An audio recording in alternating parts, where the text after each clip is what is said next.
how curious a thing it is that most of the things that we experience, we regard as things that happen to us, which we ourselves do not originate, which are events expressing some sort of power or activity that is external to ourselves. And if you consider that, you realize that what you mean by yourself is rather narrowly circumscribed. Even events that go on in our own bodies are put in the category of things that happen to us in the same way as things that go on in the world outside our skins. If there's a thunderstorm or an earthquake, well, it happens to you. You're not responsible for it. But so in the same way, when you have hiccups, you didn't plan on it. If you have belly rumbles, you had no intention of doing it. And as to the catastrophic act of getting born, well, you had nothing to do with that. And you can spend all your life blaming your parents for putting you in the situation in which you find yourself. And this way of looking at the world in this sort of passive mood as something that happens to you goes right down to our general feeling about life. It goes down to the way in which, as Westerners, we have been accustomed to look at human existence as a precarious event in a cosmos that, on the whole, is depicted as being completely unsympathetic and alien to our existence. In other words, if you are reared with a 20th century, or shall we say an early 20th century common sense, which is based on the philosophy of science of the 19th century, with its rejection of Christianity and Judaism, you regard yourself as an accident, a biological accident, in a stupid universe, which is mechanical, but has no feelings, no finer feelings. A vast, pointless gyration of radioactive rocks and gas in which you happen to occur. Of course, if you don't have that point of view and you are more traditional, you look upon yourself as a child of God,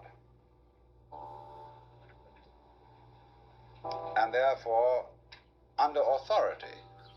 In other words, there's a big boss on top of all this, who allowed you, at his pleasure, to deign to have the disgusting effrontery to exist. And you better watch your P's and Q's, because that Almighty is looking after you, with the attitude of this is going to hurt me more than it's going to hurt you. And when you look at the world in that image, or in the other image that it's a stupid mechanism, either point of view you take, you don't really belong. You are not really part of all this. And I could use a stronger word than part, only we don't have it in English.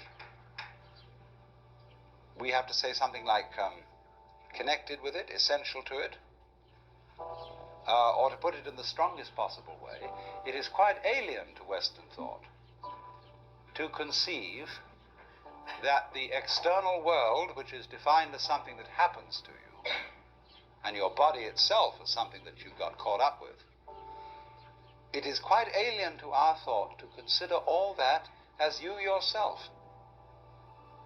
Because, you see, we have such a myopic view of what oneself is.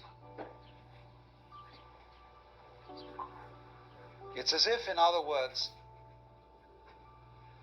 we selected how much experience is really to be regarded as me. As if you focused your attention on certain restricted areas of the whole panorama of things that you experience, and say, I will take sides with that much of it. Now, we come here right at the start to an extremely important principle, which is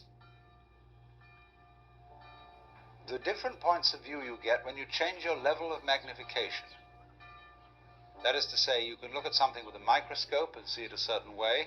You can look at it with a naked eye and see it in a certain way.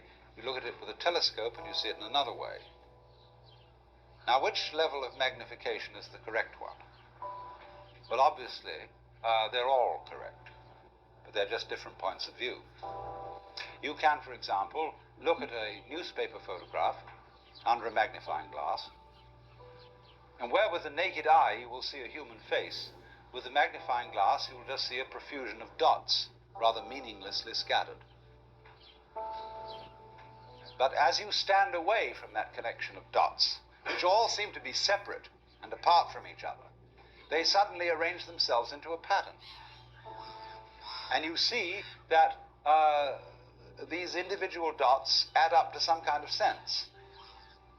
Now you'll see at once from this illustration that maybe you, when you take a myopic view of yourself, as most of us do, but you may add up to some kind of sense that is not apparent to you in your ordinary consciousness. When we examine our bloodstreams under a microscope, we see there's one hell of a fight going on. All sorts of microorganisms are chewing each other up.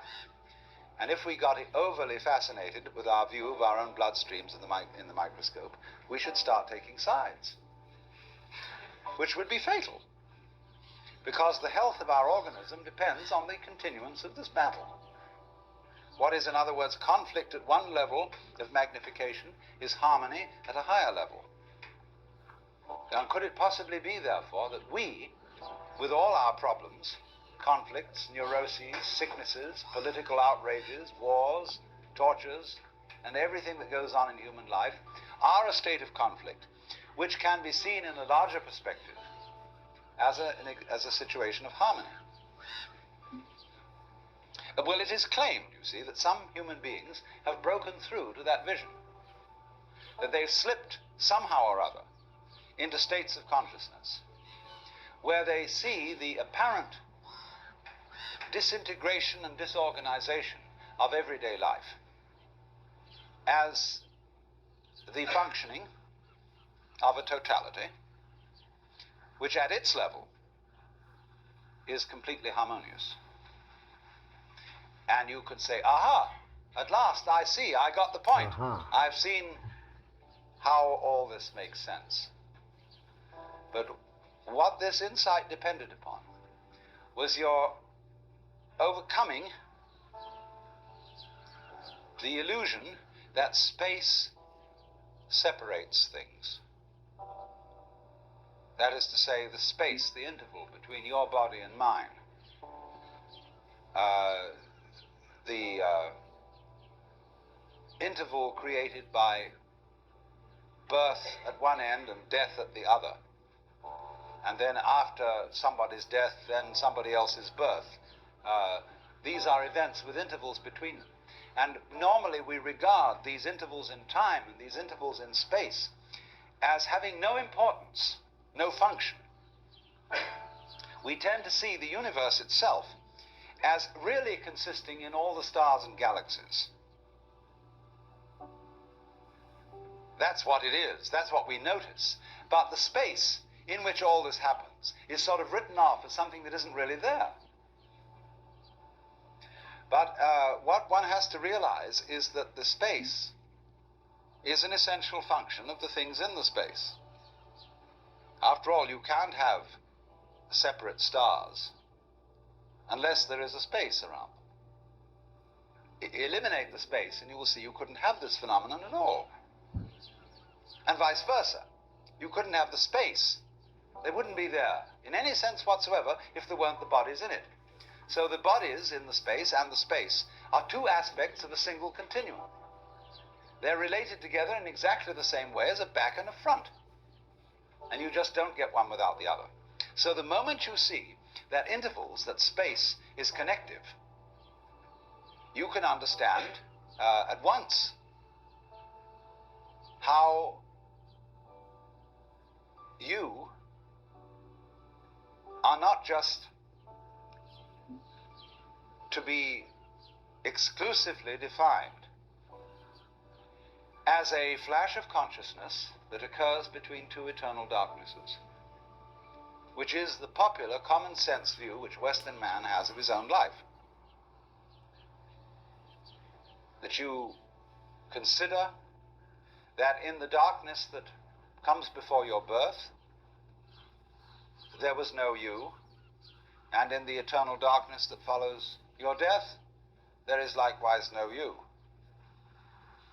And I'm going to discuss these matters not by appealing to any special spooky knowledge, as if I had been traveling on the higher planes and knew all my previous incarnations and therefore could tell you authoritatively that you are much more than this individuality.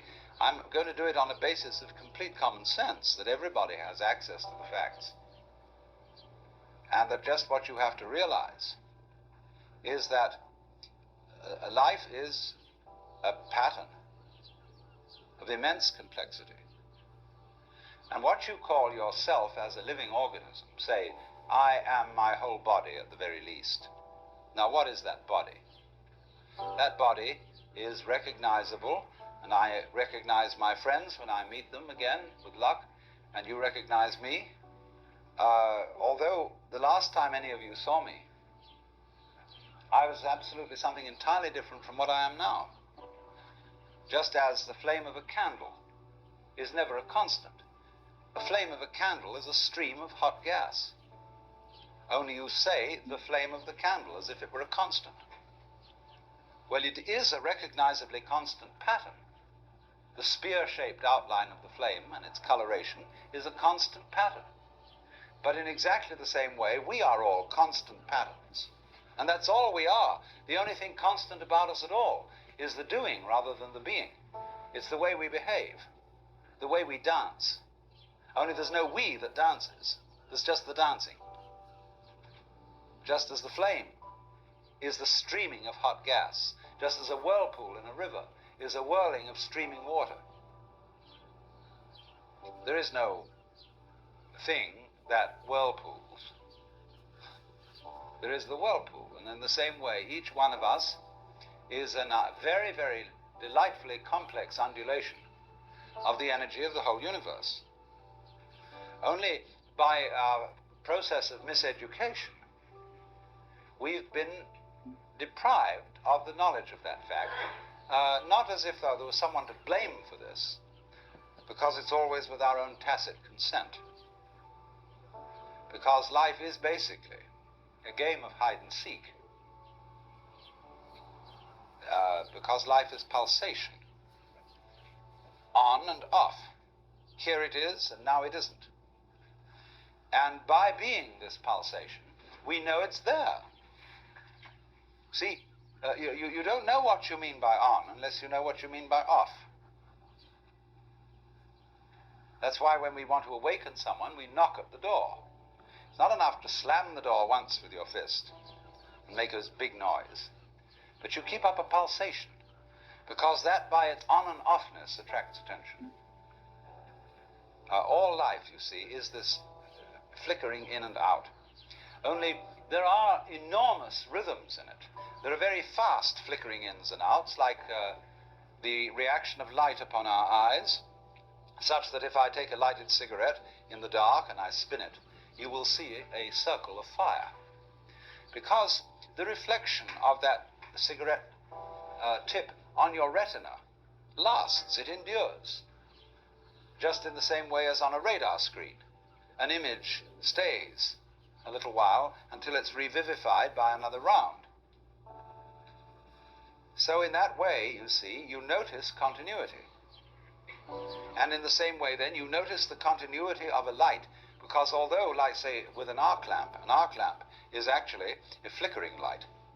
And that's why they don't allow arc lights to be used in any shop where there's a circular saw moving. Because sometimes the flickering speed of the arc light so synchronizes with the turning speed of the teeth on the blade that the teeth look as if they're not moving.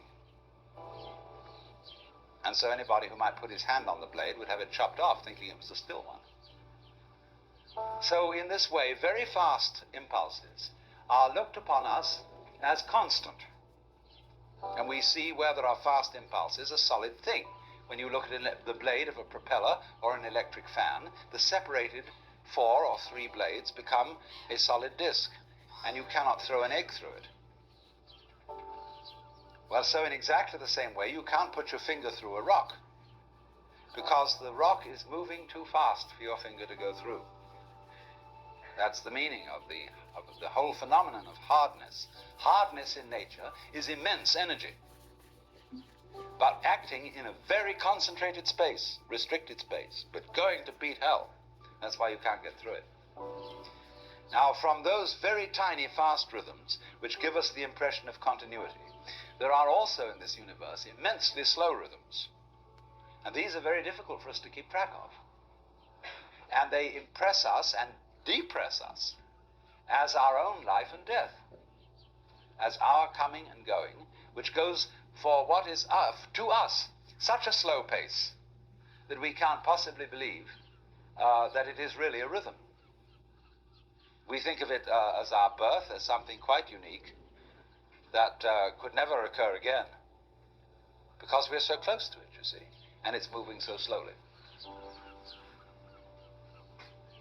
And so with that point of view, we are, like Marshall McLuhan said, he borrowed a metaphor from me, which is that we are driving a car looking at the rear vision mirror.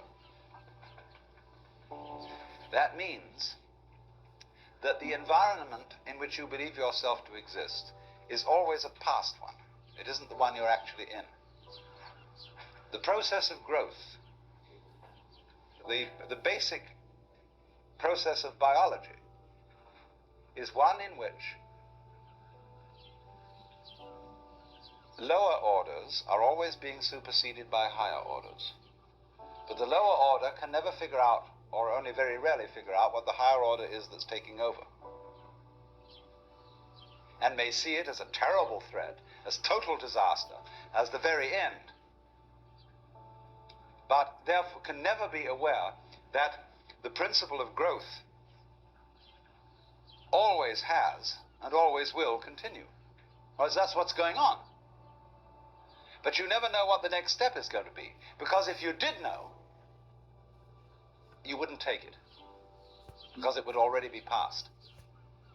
Do you understand this? That any certainly known future is an event of which we can say, you've had it. And in that sense, it's past. When we play games, and we say in chess or in bridge or whatever game you're playing, the outcome of the game becomes certain. We at that point cancel the game and begin a new one. Because the whole zest of the thing, and which takes me back to the idea that this whole thing is a hide-and-seek game, is that you don't know what the next order coming up is. But one thing you can be sure of, it will be an order, and it will comprehend you. At the moment, we stand at a time in history where we're beginning to think of the great countdown on the end of the human race. Terrifying possibility that through atomic energy, we may obliterate this planet and turn the whole globe into a star. Maybe that's the way all the stars started. Imagine, this great thing coming up. The countdown on the end. 7, 6, 5, 4, 3, 2, 1.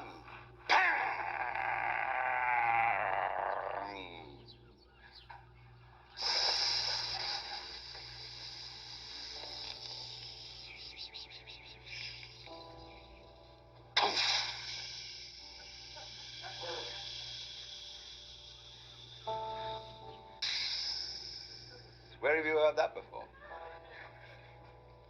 You sit on the seashore and you hear the waves going in and out, and you don't stop to think. That's what you're doing. That's what the whole business is doing. And there are places where the wave mounts and mounts and it gets too big for its boots or whatever, and it spills and breaks. We could do just that. But very important to realize that that's what you're doing, because then you don't get panicky about it. And the person who's going to press that button is a person who's going to be in panic. So if you realize that that's what it is, and that it doesn't really matter if the whole human race blows itself up, then there's a chance that it won't do it. That's the only chance we have. Not to do this thing which attracts us like a kind of vertigo, like a person who looks over a precipice and is all set to throw himself over. Or a person who jumps out of a plane when they're skydiving and forgets to pull the parachute ring because he gets fascinated with a target. It's called target fascination. He just goes straight at it, you see. So we can get absolutely fascinated with disaster, with doom. Or, all the news in the newspapers is invariably bad news. There is no good news in the newspapers. People wouldn't buy a newspaper consisting of good news. Even the free press is full of terrible news. Except the San Francisco Oracle. And the fascination, you see, for this doom might be neutralized if we would say, well, why bother about that? It's just another fluctuation in this huge, marvelous, endless chain of our own selves and our own energy going on. See, here's the problem. Because of our myopia, because of the way we've, as it were, restricted consciousness to focus upon just that certain little area of experience that we call voluntary action. That's us. And everything else happens to us. Now, that's obviously absurd. Let's suppose you take in your hand one of those toys, a gyroscopic top. And you suddenly notice, the minute you get this in your hand, that it has a kind of vitality to it. It seems to resist you. It starts pushing you in a certain way, see? And sometimes you're with it and following it. And then sometimes you see it. It's just as if you held a living animal in your hand. You pick up a hamster, or a guinea pig, and you hold this little thing in your hand. It's always trying to escape. So the gyroscope always seems to be trying to escape your hold. Now, in exactly the same way, what you're experiencing all the time, all sorts of things are getting out of control and doing things you don't expect. It's trying to escape your hold. All right, then don't grab it so hard. And you discover that this living thing that you're feeling, like the gyroscope top, it's your own life. Because you can see very simply that you would not understand the experience that you call voluntary action and decision, being in control and being yourself, unless in opposition to that there was something else. You couldn't realize self and control and will unless there was something other, out of control, and instead of will, won't. It's the two together only that produces the sensation that you call having a personal identity. Only, there is a funny thing about human consciousness which has been worked out very carefully in Gestalt psychology, which is that our attention is captured by the figure rather than the background, by the relatively enclosed area rather than the diffuse area, and by something moving rather than what is relatively still. And to all those phenomena that in this way attract our attention, we attribute a higher degree of reality than the ones we don't notice. That's only because, for the moment, those are more important to us. Consciousness, you see, is a radar that is scanning the environment to look out for trouble, just in the same way as a ship's radar is looking for rocks or other ships. And the radar, therefore, does not notice the vast areas of space where there are no rocks, no other ships. So in the same way, our eyes, or rather the selective consciousness behind the eyes, only pays attention to what we think is important. I am at this moment aware of all of you in this room, of every single detail of your clothing, of of your faces and so on, but I'm not noticing it all. And therefore I will not be able to remember tomorrow exactly how each one of you looked and what you were wearing. Because what I notice is restricted to things that I think are particularly important. If I notice some particularly beautiful girl in the audience, then I might notice also what she's wearing. And that would be memorable. But by and large, you see, we scan things over, but we pay attention only to what our set of values tells us we ought to pay attention to. But quite obviously, you as a complete individual are much more than the scanning system. You are in relationships with the external world that on the whole are incredibly harmonious. And so in this way, we have this rather myopic way of looking at things. And we screen out from attention anything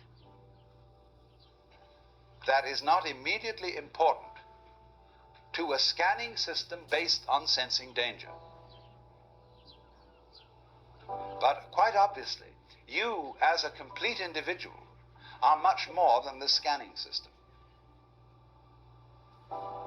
You are in relationships with the external world that on the whole are incredibly harmonious.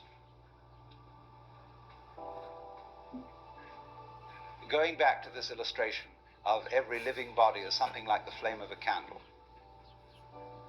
the energies of life in the form of temperature, light, air, and food, and so on, are streaming through you all at this moment in the most magnificently harmonious way. And you're, all of you, far more beautiful than any candle flame. Just sitting in these chairs, just going, you know? Only we are so used to it. We say about that, so what? Show me something interesting. Show me something new. Because it's a characteristic of consciousness that it ignores stimuli that are constant. When anything is constant, it says, okay, that's safe, it's in the bag, needn't pay attention to that anymore. And therefore we eliminate systematically from our awareness all the gorgeous things that are going on all the time, and instead only become focused on the things, the troublesome things that might happen to upset it. Which is all right, but we make too much of it. And we make so much of it that we identify our very selves, I, ego, with the radar, with the troubleshooter. And that's only a tiny fragment of one's total being. So that if you do become aware that you are not simply that scanning mechanism, but you are your complete organism, then very swiftly, in turn, as a consequence of that, you become aware that your organism is not the way you think about it when you look at it from the standpoint of conscious attention, from the standpoint of the ego. From the standpoint of the ego, your organism is your kind of vehicle, your automobile in which you go around. But from a physical point of view, your organism is again like the candle flame or the whirlpool. It is something which is a continuous patterning or activity of the whole cosmos. The key idea here is pattern. Let's suppose I'm going to borrow a metaphor from Buckminster Fuller. Suppose we have a rope,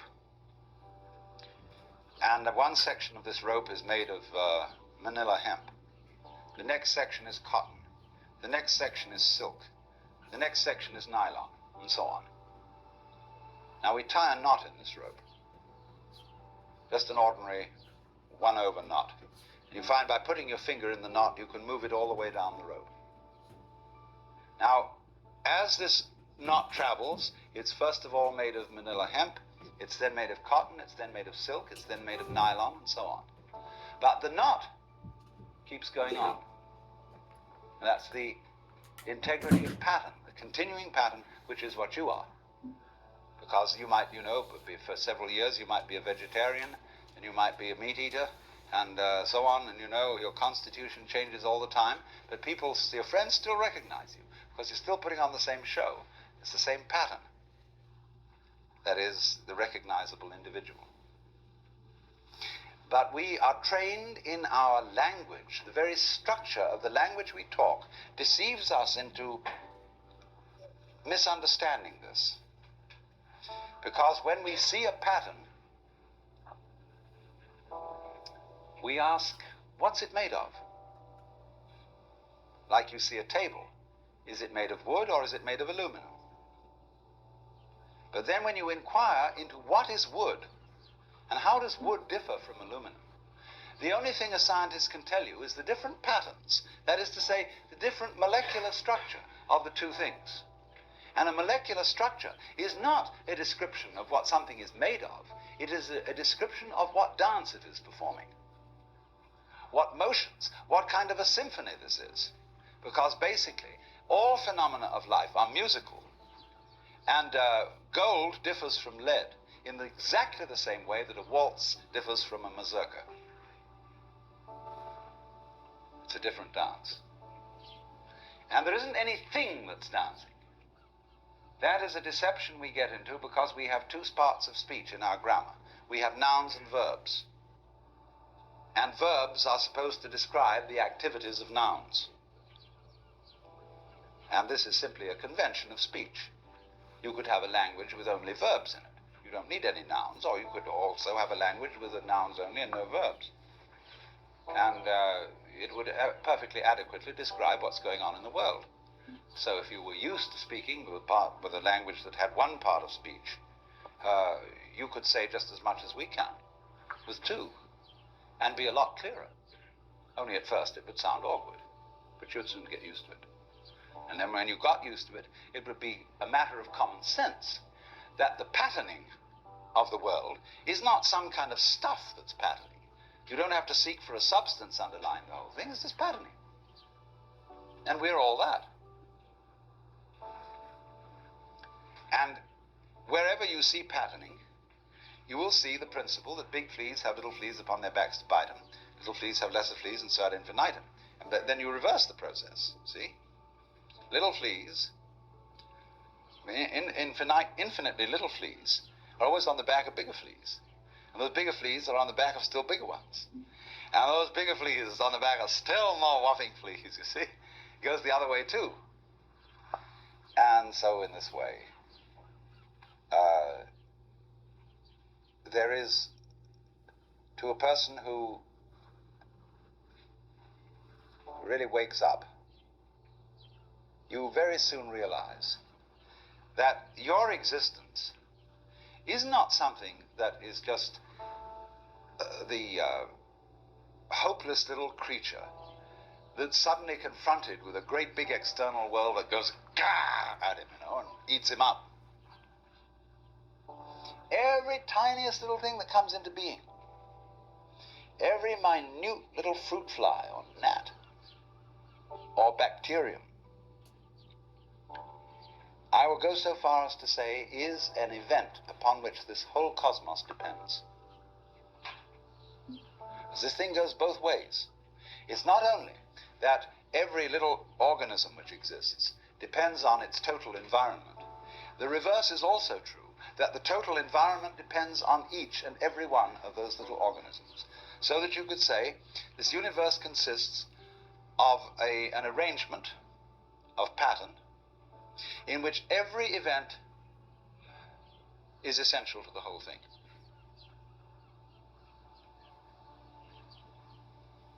Now, we screen that idea out of our consciousness in exactly the same way that we screen out the perception of space as an important reality. Just as we pay attention to the figure and ignore the background, so we see one way of looking at things, mainly that the organism is very frail against the environment.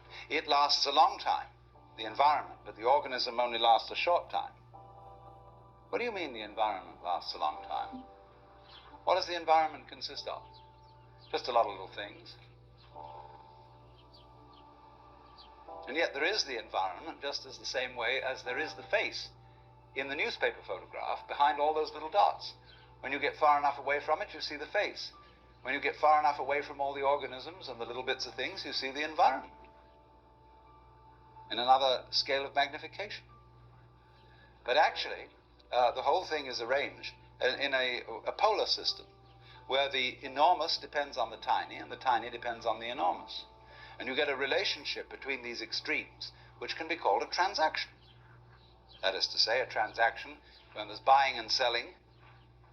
It's impossible to have buying without selling and selling without buying. They always go together. But of course, the person you see who's interested in buying thinks more about buying than he thinks about the other fellow selling. And if he does that, he's going to get a bad buy. Because he doesn't really think about the mechanisms the other fellow's using to sell. And if I want to sell something and think too much about selling, I don't enter sufficiently into the psychology of the buyer. So then I'm not a good business shark. So in this way, we are always, as it were, overemphasizing a certain aspect of our experience. And we say, now, what is important about people? This is the great credo of the West. Is there unique individuality?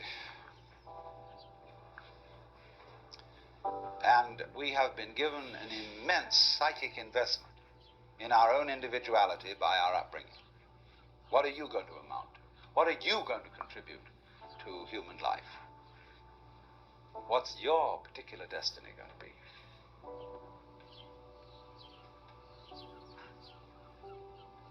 It's a fine idea.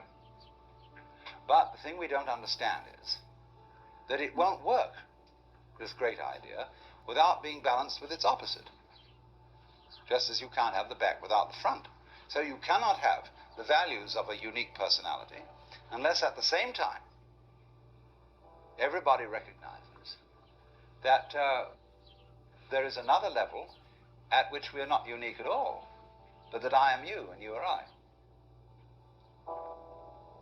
That, in other words, the so-called I that we all have, see, every one of you feels that you're the center of the universe and that everything else is happening around you in a circle. You can turn around and you can see sort of equally far in all directions, especially if you're in a ship in the middle of the ocean.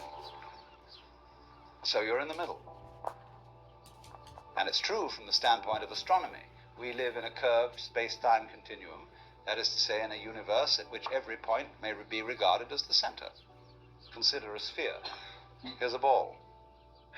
What point on this ball is the center of its surface? You can see at once that any point can be the center of its surface. So legitimately, all points in the universe are the center. That's St. Bonaventure's description of God, that circle whose center is everywhere and whose circumference is nowhere. So everybody's in that situation. And at that depth of your existence, we are all like the nerve ends on your own skin. See, at every point on your skin, there's a little nerve end going beep and getting information from the outside world. Another and another and another, all over. And they all constitute your total sensitivity. Well, so in the same way, when all these people sitting around here, with their little eyes and little ears and things, they're going beep, and they're all really one common center called I, which is looking at itself from ever so many different points of view. Only, we are so close to it, and we are so absorbed in the different ways each one of them is doing, that we neglect the community underneath. Just like when you never seen Chinese people before, and you go into a bunch of Chinese people, and you can't tell the difference between them. You think, well, all Chinese look the same. Well, the Chinese, when they first saw us, they thought we all looked the same. We all had red hair and long noses. And then when you get to know, when I live in Japan for a week, 2 weeks, 3 weeks, and then suddenly all the Japanese start turning into people. And they look like, they don't look Japanese anymore, they just look like people. They're all different. See? As you get to a certain level, then all the individuality comes out. So if in other words, someone from an entirely different form of biology came to this planet and looked at us, he wouldn't know the difference between Negroes, Greeks, Armenians, and white Anglo-Saxon Protestants. They would all look to him exactly the same. And he would see us as, in other words, he'd look at a group like this here, and he would call it a thing. Just you see a set of false teeth, and they all are pretty much alike, and you say, well, that's a set of false teeth. So you see a set of people sitting around, and say, well, that's just a thing. It's like a caterpillar with so many legs on it, It breaks up and reforms and so on. Rather interesting. It's like hydras, You can take hydras and put them in an osterizer. Flatworms, excuse me. You can take flatworms, and you can teach them certain tricks. And then you put them in an osterizer and pulverize them. Then they reform themselves, and they know the tricks you taught them. And you can mix up those who do and those who don't. And those who do learn the tricks can convey it to the new ones that didn't know them. See? So that maybe one day we can get some DNA from genius people and feed it to people who don't know anything. And immediately they learn these tricks. Think of that. But the meaning of all that, talking about DNA and osterized flatworms, is that what is transmitted all the time is the repetition of pattern, the repetition of certain rhythms. And that this whole rhythmic system may be looked at in this way. Let's just take any pattern. We can form a pattern, say, of like this. See?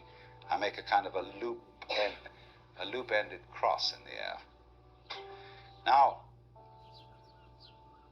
let's consider what is the problem involved in analyzing that pattern into smaller parts.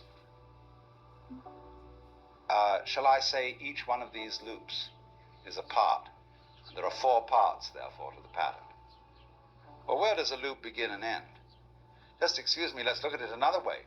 I could say that not this was a part, but this was a part of the pattern. And there were 4 of those. You should all study, incidentally, the drawings of a great Dutch artist by the name of Escher, whose work appeared a little while ago in the Scientific American, but he has a book of the most fantastic patterns, where you will see, for example, an arrangement of devils. And when you look at the background, it's an arrangement of angels. That everything goes with its counterpoint. So that when you look at one of Escher's pictures, you don't know which is the foreground and which is the background. You just flip, flip, flip, flip, flip, and you can have it either way. Well, everything's like that. Only because, as I said, we are fascinated with what we have at the moment selected as the foreground. We say, foreground. It comes before. It's important. That's what's there, the background. Oh, that's just background, you see.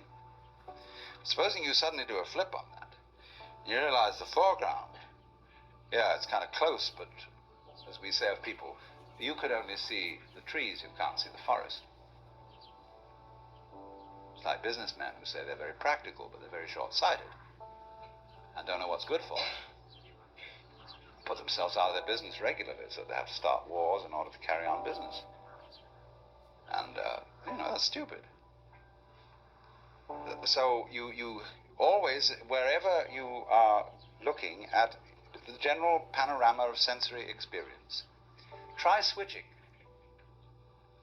Try shifting your attention to all the things you thought were unimportant, to the constants, to the background, and begin looking at the spaces between people. All painters have to learn this, because especially if you're working in oils, you actually have to paint in the background. Weavers know this, Because when they're making patterns in weaving, they've got to weave the background as well. Or if you do needlepoint with embroidery, think of the hours you spend putting in the background over the canvas in wool. And you become aware of it. Same way the people who made the great Oriental carpets.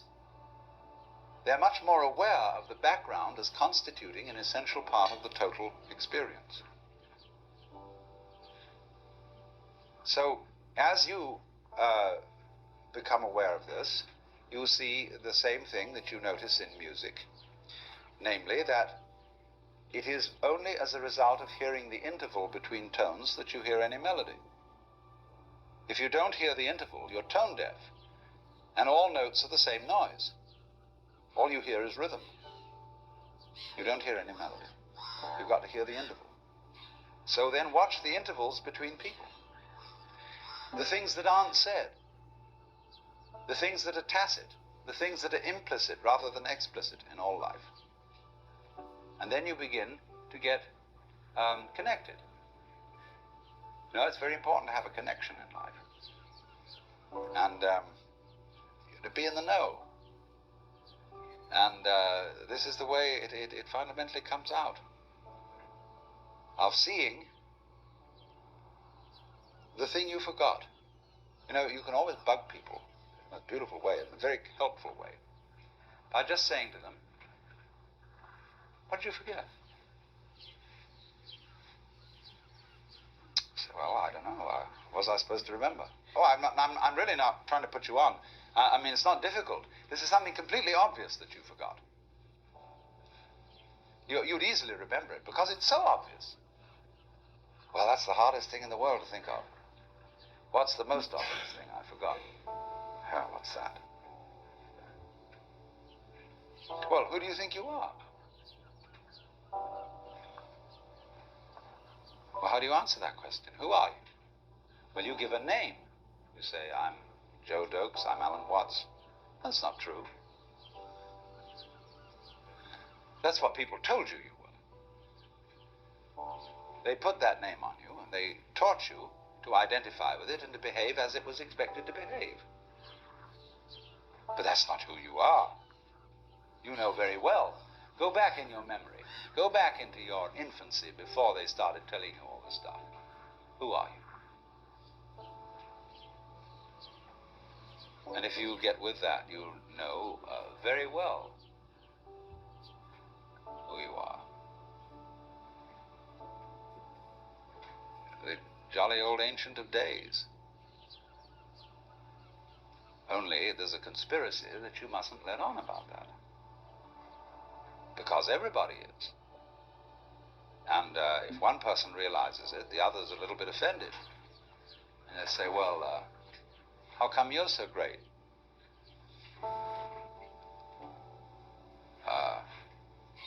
We worked it in Christianity by a very clever thing of allowing just one individual to be recognized as the God incarnate. And nobody else, therefore, could be. And since he had been safely crucified and whisked up to heaven, he wouldn't bother us anymore. So everybody, therefore, who gets an intimation of who they really are and ever comes out with it in Christian civilization, people say, who the hell do you think you are? You Jesus Christ? Well, you can say Jesus Christ said he was Jesus Christ and everybody put him down for it, and that's what you're doing to me. Oh, they say, forget that one. Because it's like somebody comes out and composes some perfectly terrible music. The critics say this man is a cacophonist. He is completely incompetent. And he said, did you read the reviews of Beethoven's First Symphony when it was performed at Vienna? Now, the thing is, we allowed one person, you see, one human individual, to be the incarnate God. Because we have all been living in a theory of the universe in which the individual is simply involved in something that happens to him. and we feel that this thing that happens to us is reality. It is facts that we have to face and accept and cope with. See? It's always something other than you. You don't recognize it as an integral part of your own being, without which you cannot know what you mean by the word I.